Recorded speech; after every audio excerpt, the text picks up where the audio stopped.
पेर लागेरक्विस्ट। पेर Fabian लागेरक्विस्ट Sweden के प्रसिद्ध कवि, उपन्यासकार, नाटककार और निबंधकार थे। उन्हें 1951 में साहित्य का नोबेल प्राइज प्रदान किया गया।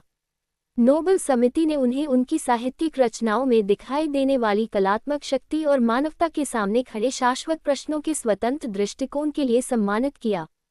लागेरक्विस्ट का जन्म 23 मई 1891 को वैक्सहो, स्वीडन में हुआ था। उनके पिता का नाम एंडर्स योहान लेजरक्विस्ट था, जो रेलवे कर्मचारी थे। उनकी माता का नाम जोआना ब्लॉम था।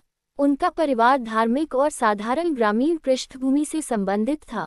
बचपन का ये धार्मिक वातावरण बाद में उनके साहित्य के लिए बहुत महत्वपूर्ण बना, क्योंकि उनकी रचनाओं में ईश्वर, विश्वास, संदेह और मानव अस्तित्व के प्रश्न बार बार दिखाई देते हैं। लागेरक्विस्ट ने वैक्सहो में शिक्षा प्राप्त की और बाद में उपसाला यूनिवर्सिटी में अध्ययन किया। हालांकि उन्होंने विश्वविद्यालय की पढ़ाई पूरी नहीं की।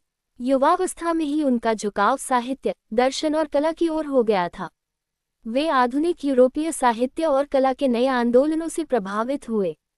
उनकी पहली महत्वपूर्ण साहित्यिक रचनाओं में मोटिव 1914 और अगस्त 1916 शामिल थीं।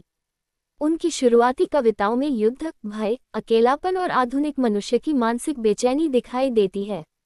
प्रथम विश्व युद्ध ने उनके विचारों को गहराई से प्रभावित किया और वे हिंसा तथा युद्ध के आलोचक बन गए। लागेरक्विस्ट ने कविता के साथ साथ नाटक और उपन्यास भी लिखे। उनकी रचनाओं में धर्म, ईश्वर, अच्छाई बुराई, मृत्यु, अपराध और मानव अस्तित्व जैसे गंभीर विषय प्रमुख रहे। उनकी सबसे प्रसिद्ध कृतियों में बरब्बास 1950 का विशेष स्थान है। इस उपन्यास में बाइबल के पात्र बरब्बास की कहानी के माध्यम से विश्वास और अविश्वास के बीच संघर्ष को प्रस्तुत किया गया है। बरब्बास उस व्यक्ति का प्रतीक बन जाता है जो ईश्वर और आध्यात्मिक सत्य को समझने की कोशिश करता है लेकिन लगातार संदेह में रहता है। उनकी दूसरी महत्वपूर्ण रचना द ड्वार्फ 1944 है। इसमें एक बौने पात्र के माध्यम से हिंसा, क्रूरता और मानव स्वभाव के अंधकार में पक्षों को प्रस्तुत किया गया है। उनकी रचनाएं अक्सर छोटी और सरल दिखाई देती हैं, लेकिन उनके भीतर गहरे दार्शनिक प्रश्न छिपे होते हैं। लागेरक्विस्ट की लेखन शैली संक्षिप्त, प्रतीकात्मक और दार्शनिक थी। वे बहुत कम शब्दों में बड़े प्रश्न उठाने के लिए प्रसिद्ध थे। उनकी रचनाओं में धार्मिक प्रतीकों का प्रयोग मिलता है, लेकिन वे किसी एक धार्मिक उत्तर को स्वीकार करने के बजाय विश्वास और संदेह दोनों को सामने रखते हैं। उनका निजी जीवन भी साहित्य से जुड़ा रहा। उन्होंने ईलन लेजरक्विस्ट से विवाह किया था और बाद में अलेन सैंडल्स से विवाह किया। उनके परिवार में साहित्य और कला के प्रति गहरी रुचि थी।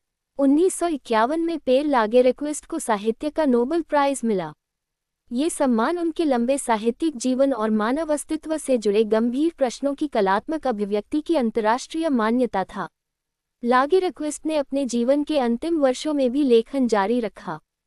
11 जुलाई 1974 को स्टॉकहोम, स्वीडन में उनका निधन हुआ। पेर लागेरक्विस्ट की सबसे बड़ी साहित्यिक विशेषता ये थी कि उन्होंने विश्वास और संदेह, अच्छाई और बुराई तथा मनुष्य और ईश्वर के बीच संबंधों को अत्यंत सरल लेकिन गहरे प्रतीकात्मक साहित्य के माध्यम से प्रस्तुत किया। उनकी रचनाएं आज भी मानव अस्तित्व के कठिन प्रश्नों पर विचार करने के लिए महत्वपूर्ण मानी जाती हैं।